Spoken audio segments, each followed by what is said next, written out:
কৃষ্ণনগরের পর এবার যাদবপুরের বিজয়গড়। কৃষ্ণনগরে আপনাদের মনে আছে প্রেমিকার বাড়িতে ঢুকে প্রেমিক গুলি করেছিল প্রেমিকাকে, প্রেমিকার মৃত্যু হয় এবং প্রেমিককে গ্রেফতার করে পুলিশ। এবার যাদবপুরের বিজয়গড়েও বাড়িতে ঢুকে প্রাক্তন প্রেমিকাকে গুলি। কি ঘটেছিল সব ঘটনার বিশদে জানবো, সঙ্গে রয়েছে রৌনক। রৌনক, একই রকম ঘটনা, প্রেমিক এখানে প্রাক্তন প্রেমিকাকে এসে গুলি করার চেষ্টা করলো, কি ঘটেছে জানো? দেখা একেবারে কৃষ্ণনগরের মতোই ঘটনা ঘটলো যাদবপুরে বিজয়গড়ে এবং গুলি লক্ষ্যভ্রষ্ট হওয়ায় কার্যত প্রাণে বাঁচলেন সেই তরুণী এবং তার বাবা। গতকাল ঠিক সন্ধ্যের সময় বিজয়গড়ের এই বাড়ি তোমায় দেখাবো, তার যিনি প্রাক্তন প্রেমিক যুবক একটি ওয়ান শাটার বন্দুক নিয়ে এসে একবার পয়েন্ট ব্ল্যাঙ্ক রেঞ্জ থেকে তাদেরকে উদ্দেশ্য করে গুলি করেন এবং গুলি লক্ষ্যভ্রষ্ট হওয়ায় ভেতরের একটি দেওয়ালে গিয়ে লাগে। এবং পুলিশ সূত্রে জানা যাচ্ছে এই যুবক আদতে বিহারের বাসিন্দা, ব্যাঙ্গালোরে এই তরুণীর সঙ্গে তার পরিচয় হয়েছিল এবং ব্যাঙ্গালোরে থাকাকালীনই কয়েক মাস আগে তরুণীকে লক্ষ্য করে তিনি মারার চেষ্টা করেন এবং গুরুতর আহত হয় তরুণী, মাথা ফেটে গেছিল, সেলাই পড়েছিল এবং সেখানকার থানায় লিখিত অভিযোগ দায়ের করার পর যুবককে গ্রেফতারও করা হয়েছিল। সেখান থেকে ছাড়া পাওয়ার পরই তিনি এই যাদবপুরে তার বাড়ির খোঁজে আসেন, কার্যত রেকি করে এই হামলা চালান তিনি। গতকাল 7টা নাগাদ অত্যন্ত জনবহুল এলাকা, সেখানে একটি ওয়ান শাটার বন্দুক নিয়ে এই যুবক আসে এবং প্রথমে তার প্রেমিকাকে বাড়ির সামনে গিয়ে ডাকেন এবং প্রেমিকার বাবা দরজা খোলাতে একেবারে তাকে লক্ষ্য করে পয়েন্ট ব্ল্যাঙ্ক রেঞ্জ থেকে গুলি চালান। লক্ষ্যভ্রষ্ট হয় কিছুটা হলেও কিন্তু একটা বড়সড় দুর্ঘটনা থেকে কিছু খানিকের জন্য তারা রেহাই পেয়েছে এবং দেখাবো যাতে কোনো অপ্রীতিকর পরিস্থিতি না ঘটে। ইতিমধ্যে যাদবপুর থানার তরফ থেকে এখানে পুলিশ কর্মীদের মোতায়েন করা হয়েছে। নিরাপত্তা যে বিষয় সেটাকে যাতে এখানে কঠোরভাবে দেখা হয় বা নিরাপত্তা সুনিশ্চিত করছে তাদের বাড়ির সামনে পুলিশ মোতায়েন করা হয়েছে। এবং যে যুবক তিনি ইতিমধ্যে পালিয়ে গেছে, গতকাল রাত্রিবেলায় কাকুরগাছি থেকে শুরু করে শহরে বিভিন্ন জায়গায় তার খোঁজ চালানো হচ্ছে এবং আদতে তিনি কোথায় গেল বা সব থেকে যে মূল প্রশ্ন তিনি আগ্নেয়াস্ত্র কোথা থেকে পেল, গোটা বিষয়টি ইতিমধ্যে যাদবপুর থানার পুলিশ খতিয়ে দেখছে। অন্যদিকে কলকাতা পুলিশের অ্যান্টি রাউডি সেকশনের তরফ থেকে খতিয়ে দেখা হচ্ছে। ধন্যবাদ রৌনক।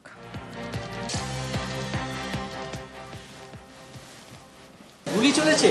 হ্যাঁ। কটা নাগাদ হয়েছিল? 7:45। শব্দ শুনে, পুলিশের আওয়াজ শুনে আমরা দৌড়িয়ে এসেছি। আচ্ছা, এসে কি দেখলেন? কিছুই না, ওই গর্ত হয়ে গেছে ওটাই।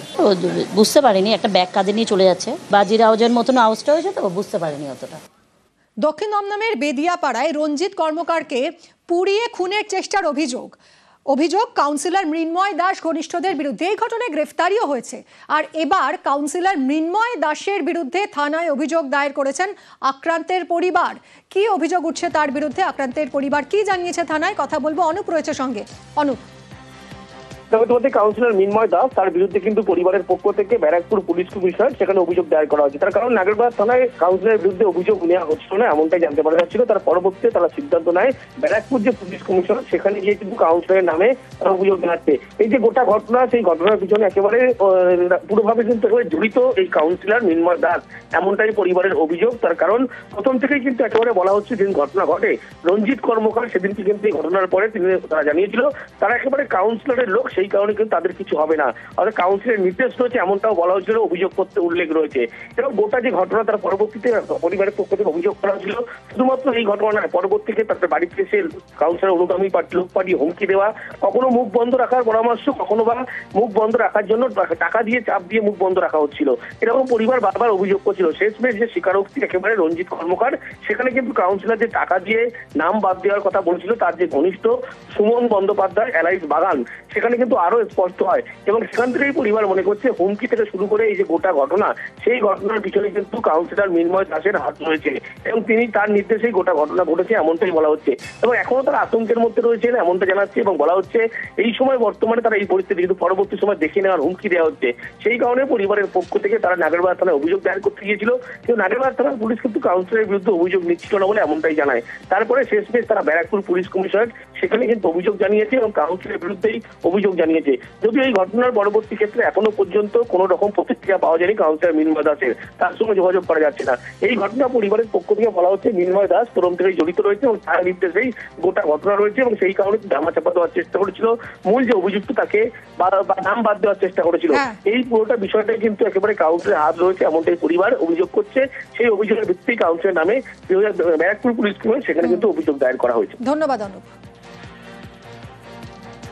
আতঙ্কে তো রয়েছি, আমাদের পরিবারে কখন কি কার কি করে বসে যারা টিভির সামনে আসছে তাদেরও বুকে ভয়, তাদের ছেলেরা হুমকি ঠুমকি দিয়ে বসছে, আমরা এখন কাদায় পড়েছি 26-এ দেখে নেবো এইসব বলছে, তাহলে আমরা ভয় নেই।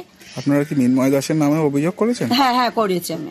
কোথায় অভিযোগ করেছেন? ব্যারাকপুরে সিপি অফিসে। CP office. প্রথমে রাস্তায় পুড়িয়ে খুনের চেষ্টা, তারপর এফআইআর থেকে মূল অভিযুক্তের নাম বাদ দিতে চাপ, মুখ বন্ধ রাখতে টাকার টোপ দেন তৃণমূল কাউন্সিলর। চাঞ্চল্যকর অভিযোগ দক্ষিণ দমদমের বেদিয়াপাড়ার আক্রান্তের। 5,000 টাকা দিয়ে কি বলেছে? এই নামটা বলবি না, বাগানের নাম বলতে বারণ করেছে। 5,000 টাকা দিয়ে। হ্যাঁ, তখন আমরা যেটা উনি হয়েছেন না, যে যে ছিল আমি সবার নাম বলে দেব।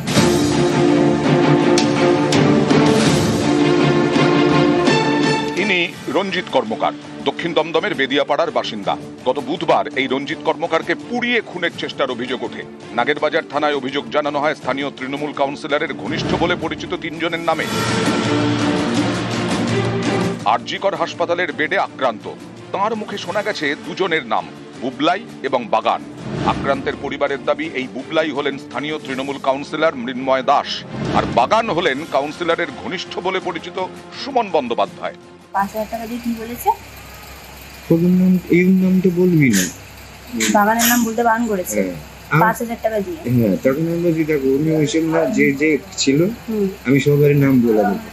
চাই আমার ছেলে আগুন ধরিয়েছেন ফকু, আর ওই বাগান, আর ওই সাগর, এই 3 জনই হচ্ছে আগুন ধরিয়েছে মেন। হ্যাঁ, আর 5,000 টাকাটা দিয়েছে, বলেছে বাগানের নাম বলতে না। না, লাস্টে এসে আমাকে টাকা দিয়ে গেছে। আমার যাই বললো উনি এসে আমাকে টাকা দিয়ে গেছে, দিয়ে বাগানের নাম মুখ চাপিয়ে দিতে বলেছে। মেন দোষী তো মৃন্ময় দাস, উনিই তাহলে করিয়েছে। ওকে বাঁচাবে কেন? বাঁচালে গেলে 2 জনও তো আছে, দোষ তো ওরা 3 জনই করেছে, সুমনকে কেন বাঁচাবে? আর মেন দোষী যে ওই বাগানকেও বাঁচাচ্ছে, ওই মৃন্ময় দাসও দোষী, তাকেও জানি তার শাস্তিটা পেয়ে যায়। অভিযোগ, গত শুক্রবার হাসপাতালে গিয়ে টাকা দিয়ে আসেন তৃণমূল কাউন্সিলর। বলা হয় সুমন বন্দ্যোপাধ্যায়ের নাম অভিযোগপত্র থেকে বাদ দিতে। সেই টাকা কাউন্সিলরের অফিসে গিয়ে ফেরত দিয়ে আসে আক্রান্তের পরিবার। পুড়িয়ে খুনের চেষ্টার অভিযোগে শনিবার গ্রেফতার করা হয় সুশান্ত দাসকে। তাকে জেরা করে সুমন বন্দ্যোপাধ্যায়ের খোঁজ পায় পুলিশ। উত্তর 24 পরগনার বরানগরে গা ঢাকা দিয়েছিল সুমন ওরফে বাগান। সেখান থেকেই রবিবার রাতে তাকে গ্রেফতার করা হয়। নিউজ 18 বাংলা।